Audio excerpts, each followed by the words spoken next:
Where are you watching from? Write it in the comments. The storm had passed, but it left behind a silence that felt heavier than the rain itself. Thomas stood at the edge of the garden, boots sinking slightly into the softened earth, eyes scanning what remained of a place he once knew by heart. Broken stems lay like fallen memories, petals scattered as if the ground itself had exhaled in grief. There was a kind of quiet after destruction that demanded attention, the sort that asked to be listened to rather than fixed. He breathed in slowly, letting the damp air settle in his chest, feeling how the land still pulsed beneath the ruin. Some losses announce themselves loudly, others whisper until you lean close enough to hear them. And this garden, once alive with rhythm and care, seemed to be whispering his name. He had tended these paths for years, not out of duty but devotion. The storm had not only broken branches, it had unsettled something older, deeper, and Thomas felt it before he fully understood it. He moved carefully between the beds, fingers brushing the torn leaves as if offering comfort. There was memory in the soil. He always believed that. Memory and patience entwined.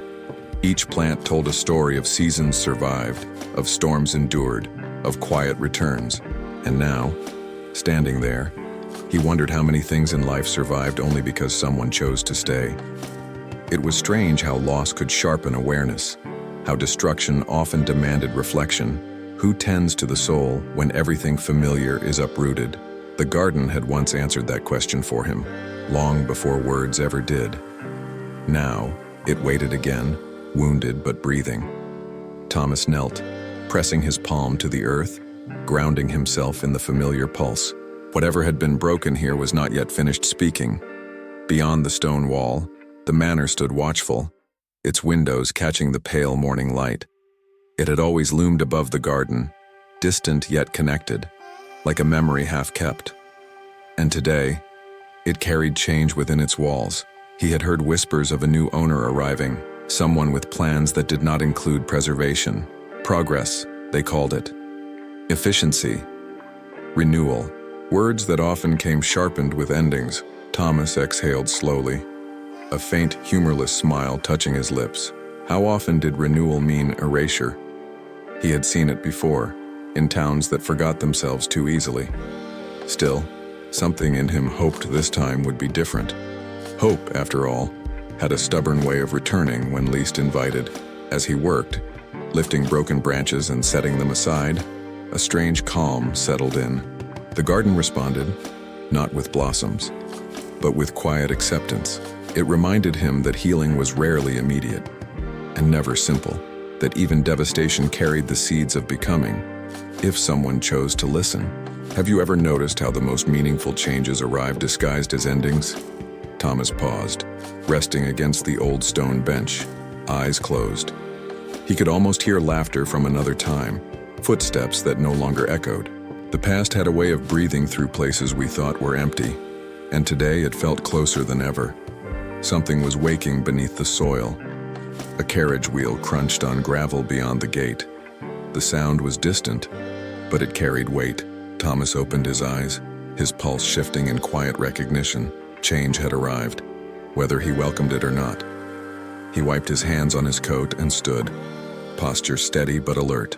Whatever came next would reshape more than the garden. It would ask him to choose between holding on and letting go. And though he did not yet know her name, he sensed her presence already. Some arrivals announce themselves before they are seen. And this one, he felt, would leave roots far deeper than expected. The wind stirred again, gentle this time, brushing the broken stems as if in reassurance. Thomas looked back once more at the soil, dark and waiting. There was grief here, yes, but also promise. Gardens, like people, remember what they are meant to become. And somewhere between the fallen petals and the quiet earth, something began to stir. Not hope exactly, not yet, but the beginning of a question that would not let him rest. What grows when two worlds collide? What survives when old promises are disturbed? And what would bloom once the storm's echo finally faded? And it was there, among broken branches and softened ground, that the first unspoken promise took root. Though neither of them yet knew what it would demand, the carriage arrived without ceremony, its wheels cutting softly through the gravel path. Thomas noticed it before he saw who stepped down from it, the sound alone enough to shift the air. Arrival always carried weight in quiet places like this. It announced change without apology.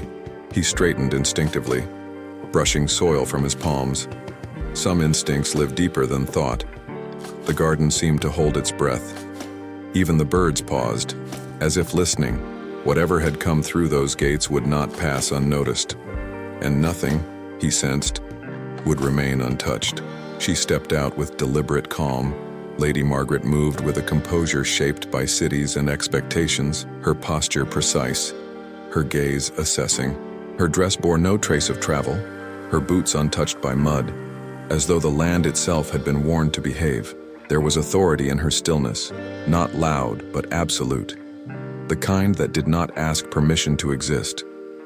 Her eyes took in the broken beds, the leaning stone walls, the man standing among them. Something unreadable crossed her expression. Not disdain, not sympathy. Calculation, perhaps, or memory awakening. The garden seemed to tighten around her presence. Thomas inclined his head, a gesture learned long before words failed him. He did not speak at first, and neither did she. Silence stretched, not uncomfortable, but charged. It was the silence of two people measuring the weight of a moment. She finally spoke, her voice even, controlled, touched with distance. She spoke of ownership, of plans, of what must be done. The word restore surfaced, carrying meanings neither of them shared yet. He listened without interruption, though his jaw tightened. Restoration, he knew, often meant erasure, dressed in refinement, and something inside him resisted quietly. She walked forward, heels brushing against gravel, surveying the space with careful detachment. Her eyes lingered on the damaged beds, the uprooted flowers, the exposed roots. For a brief moment, something flickered, hesitation perhaps, but it vanished as quickly as it came. He wondered what kind of past taught a woman to look at loss without flinching, or what kind of loss taught her to hide it so well. He spoke then, carefully, choosing each word as if it might bruise her. He told her this place was alive, not just land, but memory, that it remembered those who tended it, and that it did not forgive being rushed. She turned toward him slowly, meeting his gaze for the first time. There was challenge there, but also curiosity. You speak as though it listens, her eyes seemed to say. Perhaps it does, he thought, but did not say. He saw in her a woman used to command, not communion. Yet beneath the polish, something unsettled stirred. Was it doubt, or the echo of something she had lost? Their worlds pressed against each other in that moment. Tradition against intention, stillness against change. A wind moved through the trees, lifting fallen leaves into a brief spiral. She watched them rise and fall, her expression unreadable. Thomas felt the quiet certainty of conflict taking root. Not loud, not cruel, but inevitable. Some things meet not to merge, but to test what endures. And though neither spoke of it, both felt the tension settling between them. This was not merely a matter of land or legacy, it was about whose story would remain standing. And as she turned toward the manor, footsteps measured and sure, Thomas understood that the real storm had only just arrived. Because when authority meets devotion, something always resists, and something always begins to change. The garden breathed differently in the early hours of morning. Mist clung low to the earth, softening edges, blurring certainty. Thomas walked its paths as if tracing an old map written beneath the soil. Some places, he believed, remembered more than people did. They held stories in their roots, waiting for someone patient enough to listen. Today, that patience felt heavier, more urgent. The storm had uncovered more than broken branches. It had exposed truths long buried, and he could feel them pressing upward, restless and insistent. Memory, he knew, was never truly still. It waited for the right moment to rise. He knelt beside a patch of earth near the oldest oak, where the ground felt softer. Years ago, someone had planted something here with care, intention woven into every movement. As he brushed the soil aside, his fingers met something solid, Wood, weathered smooth by time. A box, small and fragile, as if never meant to endure decades of silence. He hesitated, heart tightening with the strange awareness that discovery always demands a price. What we uncover, we must carry. The lid creaked softly as he opened it, revealing folded papers bound with faded ribbon. Ink had bled with age, but the words still held shape. Love, loss, longing, pressed between pages like pressed flowers. And suddenly, the garden felt crowded with voices long gone. Later that afternoon, Margaret returned, her steps slower this time. She noticed the shift before she saw the box in his hands. Something in his posture had changed. Less guarded, more burdened. He showed her the letters without explanation. She reached for them, then stopped, as if afraid of what they might awaken. There are truths that demand courage simply to witness. Her fingers brushed the paper, and she inhaled sharply. Names leapt from the page, familiar yet unsettling. Generations folded into ink and regret, and suddenly, the garden was no longer neutral ground. They read in silence, side by side, the air thick with memory. A forbidden love unfolded in careful script, constrained by duty and fear. Two people who had chosen silence over scandal, devotion over freedom. Margaret's breath caught as recognition settled in her chest. This was not history, it was inheritance. The choices of the past had shaped the walls she lived within. How many decisions, she wondered, were not her own at all? Thomas watched her carefully, sensing the weight shift inside her. It is one thing to inherit land, it is another to inherit unresolved longing. The garden seemed to respond to their stillness. A breeze lifted fallen petals, scattering them like whispered confessions. Thomas felt a familiar ache, the ache of loving something that cannot speak for itself. Margaret felt something else entirely, a quiet grief for a story denied its ending. Neither spoke, but understanding stretched between them, fragile and alive. They were no longer just caretaker and owner. They were witnesses, and witnesses carry responsibility. What had been buried for protection now demanded truth, and neither could turn away. As dusk approached, shadows lengthened across the garden beds. Margaret closed the box carefully, holding it as one might hold a heartbeat. She looked at Thomas, uncertainty and resolve colliding in her eyes. Some truths change the soil forever once unearthed. Some demand more than acknowledgement. They demand choice. Thomas nodded, sensing the weight of what lay ahead. The garden had spoken, and it would not be silenced again. Whatever came next would test them both, not as keeper and owner, but as two souls standing at the edge of knowing. And somewhere beneath the roots, another secret waited to be heard. Because when memory awakens, it does not ask permission. It asks what you are willing to lose to honor it. The morning light revealed more than beauty. It revealed disagreement. Thomas felt it in the way the garden resisted his touch. Margaret felt it in the tension that followed her steps. The air held a quiet conflict, unspoken yet undeniable. Tradition stood like an old fence between them. Ambition pressed forward, polished and certain. Neither wished to yield, yet neither wished to wound. The space between them grew heavy with unsaid intentions. Even the birds seemed to hesitate before singing. Something was beginning to fracture. They walked the paths together, but not in step. He spoke of soil and seasons, of patience learned through years. She spoke of plans, of futures measured in clarity and control. Their words brushed against one another without truly touching. It was not anger that rose, but difference. Difference shaped by lives lived far apart. He carried the weight of preservation. She carried the weight of expectation. And both believed, quietly, that they were right. The garden listened, unmoving. Pride often hides beneath good intentions. It dresses itself as reason and calls itself necessity. Thomas felt it tightening in his chest as he spoke. Margaret felt it in the stillness of her spine. Neither wished to dominate, yet neither wished to bend. The past pressed forward, demanding allegiance. The future waited, impatient and undefined. Could two truths exist without one erasing the other? The question lingered between them like a held breath. And still, Neither stepped away.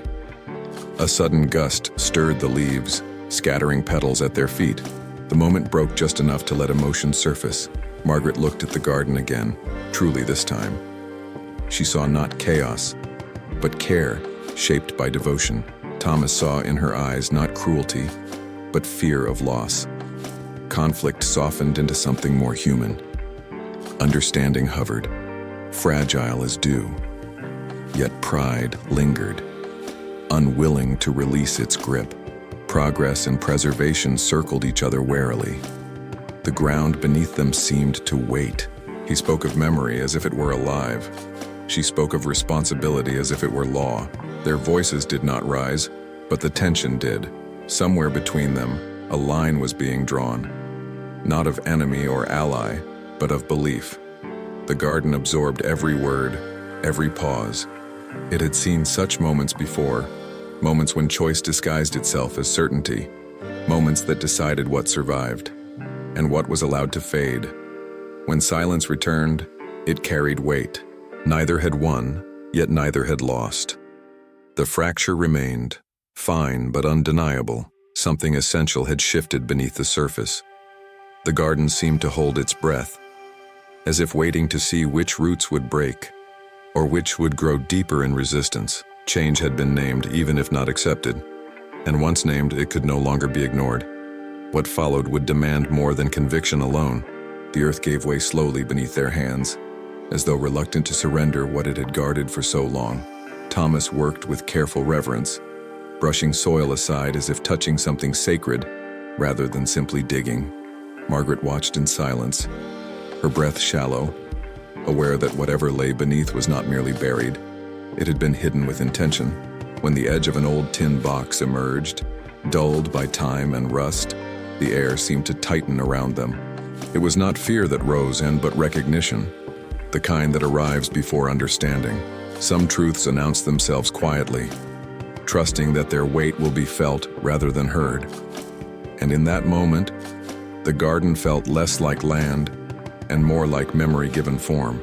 The past was no longer distant. It was waiting in their hands. Neither of them spoke, as if sound itself might disturb what was about to surface. Even the breeze held still, listening. When the lid finally opened, it revealed more than they had prepared for. Letters, folded with care, their edges softened by time, rested alongside a small pressed flower, its color faded but not gone. Margaret inhaled sharply, something in her chest tightening with a familiarity she could not yet name. Thomas recognized the handwriting immediately, though he had never seen it before. There was intention in every curve, longing in every line. These were not records or contracts or plans. They were confessions. Words written when silence was the only safety, when love had to hide to survive. The realization settled slowly, like dust in afternoon light. This was not merely history uncovered. This was a story that had waited patiently for someone willing to feel it. And now it had found them. They read together, side by side, the distance between them dissolving without effort. Each sentence carried the ache of choices unmade and lives redirected. Margaret felt something loosen inside her chest. A knot she hadn't known was tied. The woman in the letters had loved fiercely and paid dearly for it, not with scandal, but with silence. A silence passed down like inheritance, shaping generations without ever being named. Thomas glanced at Margaret, seeing the reflection of that same restraint in her posture.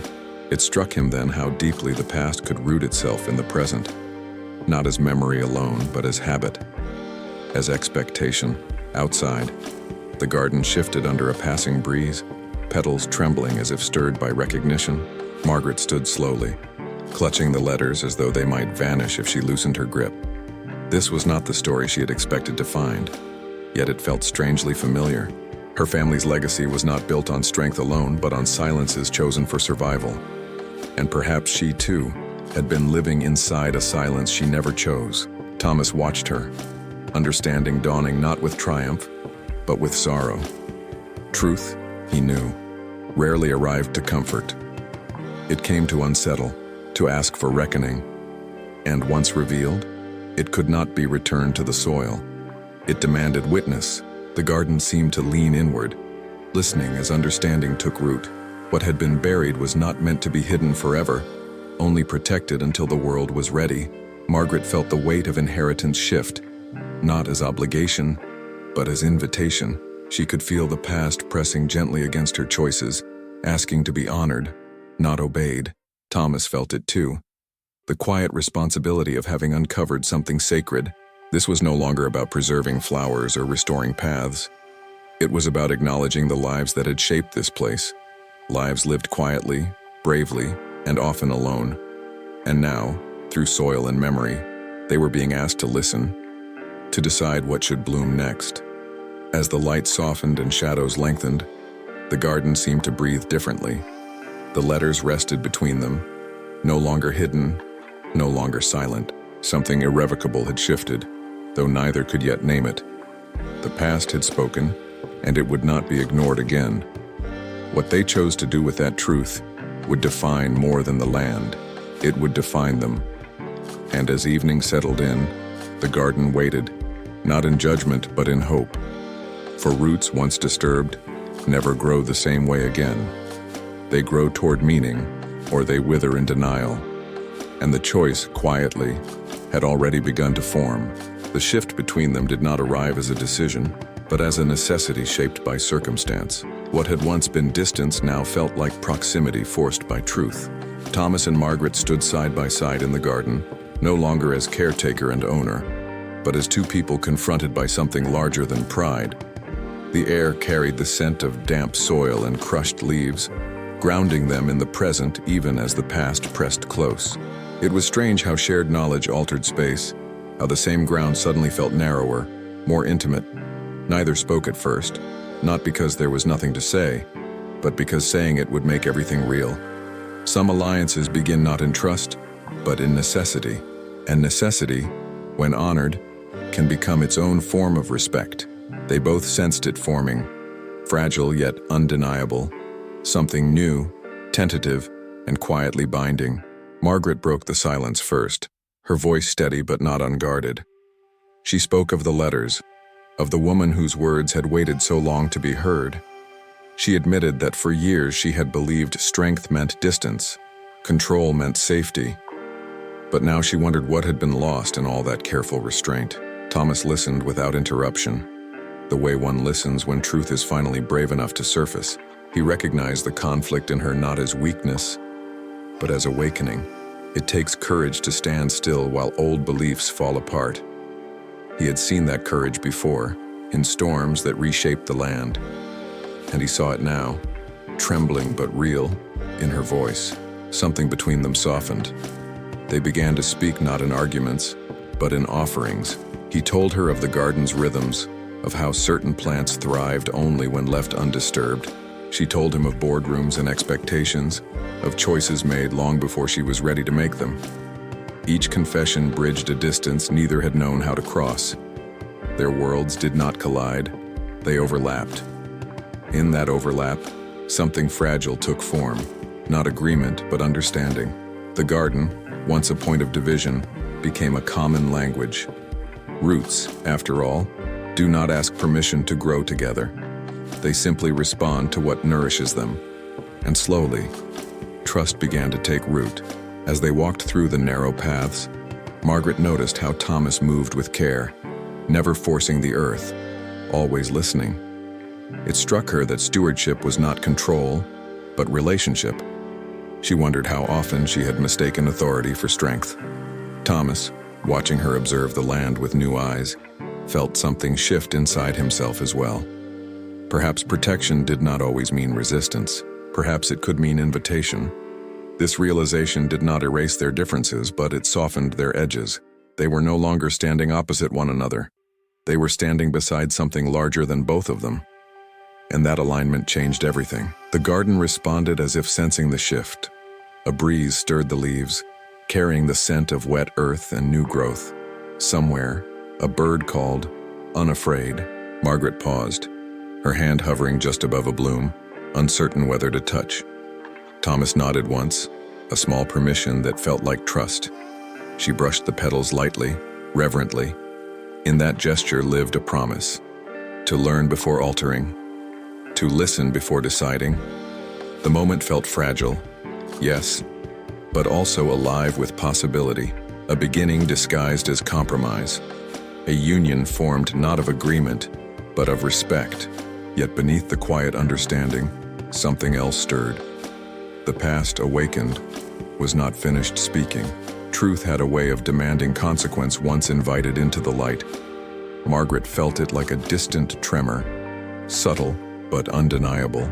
Thomas sensed it too, the feeling that this fragile alliance would soon be tested, because not all truths seek harmony. Some arrive to unsettle foundations entirely, and whatever lay buried deeper in the garden had not yet revealed its final shape. This alliance, fragile as it was, would soon be asked to bear weight, and neither of them could yet see how heavy that weight would be. Before we continue, take a moment. Where are you watching from? Leave a comment and stay with this story a little longer. The garden no longer felt like a place of rest. It had become a witness. Every step Thomas and Margaret took stirred not only soil, but memory. The air carried something heavier now. Thick with what had been unspoken for generations, they moved slowly, as if the ground itself might fracture under careless motion. Some truths, once uncovered, demand reverence rather than reaction. And this truth, still forming, felt ancient, patient, and unyielding. The past had waited long enough. Now it pressed gently, insistently, to be acknowledged. Neither of them said it aloud, but both felt it. The garden was no longer just a place. It was a keeper of vows. Margaret stood near the old stone wall, fingers tracing the grooves left by time. Her thoughts wandered not to her own childhood, but to the lives that had shaped hers without permission. The letters had not merely told a story, they had revealed a pattern of sacrifice disguised as duty. Women who loved quietly, men who chose safety over truth, promises made in whispers, then buried beneath expectation. She felt anger stir, not sharp, but aching. How many choices had been made for her long before she was born? How many of her own decisions were echoes, not desires? The realization settled like a slow ache in her chest. Thomas watched her from a few steps away, sensing the shift before she spoke. He recognized that look, the moment when understanding becomes unbearable. He had seen it in the eyes of people who realized too late that silence had cost them everything. Gently, he spoke of the woman from the letters, of how love had once lived here in secrecy, of how that love had never been weak, only hidden. He spoke not to accuse, but to honor. And in doing so, he unknowingly gave Margaret permission to grieve what she had never been allowed to name. Sometimes, truth needs a witness to feel real. Sometimes, healing begins with being seen. And sometimes, it starts with anger finally allowed to breathe. The garden seemed to respond again, as if stirred by recognition. A sudden breeze lifted fallen petals into the air, scattering them like soft confessions. Margaret closed her eyes, letting the movement wash over her. She realized then that inheritance was not only land or title, but unspoken grief passed down like heirlooms. And yet, within that grief, there was choice. The choice to continue the silence, or to end it. Her breath caught as the weight of that responsibility settled in her chest. She had been taught to preserve, to protect appearances. But what if preservation meant telling the truth at last? The thought both terrified and freed her. Thomas felt the shift before she spoke again. He sensed resolve where hesitation once lived. In her stillness, he saw courage gathering shape. This was not defiance born of anger, but clarity born of understanding. She looked at him then, not as an obstacle, not as an ally, but as someone who had walked beside her long enough to witness the turning. In that moment, something between them deepened, unnamed but undeniable. Trust, perhaps, or the beginning of something that demanded bravery from them both. He nodded, quietly acknowledging the weight of what was coming, because some promises, once awakened, refused to sleep again. The garden exhaled as if relieved. The earth held its breath, waiting for what they would choose next. Roots long buried had begun to shift, seeking space to grow. And though neither of them yet knew the cost, both sensed the path ahead would not be gentle. Truth rarely is, but it is honest. And honesty, once embraced, transforms everything it touches. As the light softened around them, one thing became clear. This story was no longer only about the past. It was about what they would dare to do with it. And as the last petal fell, neither of them realized that the next truth waiting beneath the soil would change far more than memory. It would change fate itself. The truth did not arrive with force. It unfolded gently, like a bud opening at dawn, revealing layers only when the light was ready to meet them. Margaret felt it before she understood it, a quiet certainty pressing against her chest. What had been uncovered was no longer simply history. It was inheritance in motion. The garden seemed to respond, colors deepening, shadows softening, as if acknowledging that something long withheld was finally being seen. Thomas watched her carefully, aware that moments like this reshaped people from the inside out. Revelation, he knew, was rarely loud. It often arrived as stillness, and in that stillness everything began to realign. The truth, once uncovered, does not demand, it invites. Margaret walked slowly between the beds, her fingertips grazing petals with a tenderness she had never allowed herself before. Each flower now felt like a message left behind, not for preservation but for understanding. She thought of the woman whose love had been hidden, of the life constrained by fear and expectation, and she felt a kinship that startled her, because their lives were the same, but because their choices echoed across time. She realized then that legacy was not something inherited. It was something answered, and perhaps she had been called here not to protect land, but to listen, to hear what had been silenced, to choose differently. The weight of that possibility both frightened and steadied her. Thomas sensed the shift before she spoke. There was a calm in her movements now, a steadiness born of clarity rather than control. He had seen this transformation before in the garden itself, when growth stopped fighting the seasons and began to move with them. He felt a quiet pride, not of ownership, but of witnessing. Some truths do not belong to the one who discovers them, but to the one who dares to honor them. And in this moment, Margaret was doing just that. Their connection deepened, no longer defined by opposition but by shared awareness. They were no longer standing on opposite sides of the past. They were standing inside it together, and it was changing them both. The garden seemed to respond with subtle grace. Light filtered through the leaves in soft patterns, illuminating corners long ignored. A breeze carried the scent of earth and bloom, grounding and alive. It felt as though the land itself was breathing easier. Thomas understood then that preservation was not about freezing time. It was about allowing truth to move through it. Margaret paused, closing her eyes, absorbing the moment fully. She had spent so long guarding appearances that she had forgotten how to listen. Now she was listening with her whole being, and the garden answered in kind. But clarity often brings with it a quiet reckoning. As understanding settled, so did the weight of what must come next. Margaret knew that honoring the past would demand action, not merely reflection. There would be resistance, from family, from tradition, from those invested in silence. Truth rarely arrives without consequence. Thomas felt this too, the sense that the ground beneath them was shifting again. Their alignment, though real, would soon be tested. For truth, once revealed, asks to be lived. And living it often requires courage deeper than intention. The calm they shared was not an ending, but a breath before motion. As dusk approached, the garden seemed to glow with quiet resolve. Margaret looked once more at the soil, now knowing it held more than roots. It held voices. She understood that the past was no longer something to be preserved behind glass. It was something to be carried forward with care. Thomas met her gaze, reading the resolve forming there. Whatever came next, they would face it awake. The truth had bloomed, and it would not retreat. It would ask to be honored, spoken, defended. And soon, it would demand a choice neither of them could avoid.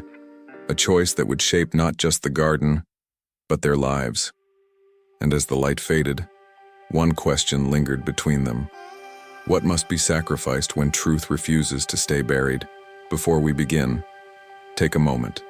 If this story has touched you, let it know you're here. Leave a comment and stay until the end. The garden no longer felt like a place of waiting. It breathed differently now, as though something long restrained had finally been allowed to unfold. Margaret stood at its center, not as an owner, not as a caretaker, but as someone who had chosen to listen.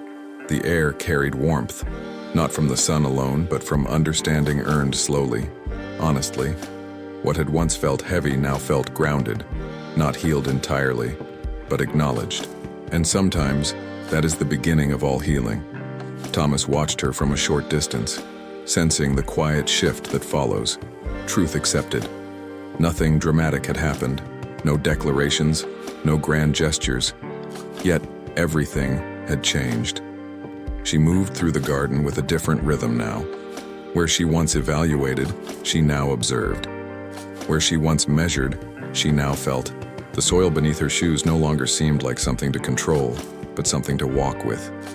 Each step carried intention rather than resistance. Thomas noticed how she paused to touch a leaf, how she lingered beside a bloom. These small acts spoke louder than any promise. They spoke of presence, of choosing connection over command, of learning that stewardship begins with listening. They spoke little, yet understanding moved freely between them. Words felt unnecessary in the face of what had already been shared. The garden, once a place of buried stories, now felt like a living witness to renewal. Thomas sensed a quiet gratitude settle in his chest, not for victory or vindication, but for the rare privilege of seeing someone awaken to themselves. Margaret had not abandoned her past. She had woven it into something truer, and in doing so, she had altered the future of this place, perhaps even her own, perhaps his as well. Some connections do not demand naming to be real. As the day softened toward evening, the light cast long shadows across the paths. Margaret turned to him then, her expression calm, resolved, and open. She did not speak of plans or promises. She spoke of care, of tending rather than owning, of honoring what had been silenced without becoming trapped by it. Thomas listened, knowing this was not an ending but a beginning shaped with intention. What they were creating would take time. It would require patience, courage, and trust. But it would be honest. The garden seemed to respond, settling into itself with a quiet acceptance. Life moved gently around them, wind in leaves, birds returning to branches. Nothing dramatic, nothing forced, just continuity, just presence. The kind that grows when people choose to remain rather than retreat. Margaret felt something ease within her, something she had carried too long. Thomas felt something open that he had kept guarded. And in that shared stillness, the future did not feel frightening. It felt possible. As the sun lowered, casting gold across the soil, the garden held their silence like a promise. Not of perfection, but of intention. Not of certainty, but of care. They stood there, rooted not by obligation, but by choice. And perhaps that was the truest form of belonging. A place not inherited, but earned. A future not imposed, but grown. And though many seasons would still test them, something essential had taken hold. Something that would not easily be undone, something that would continue to grow long after the story seemed to end. And as the last light faded, the garden remained, not as it once was, but as it had chosen to become, quietly alive, and finally heard.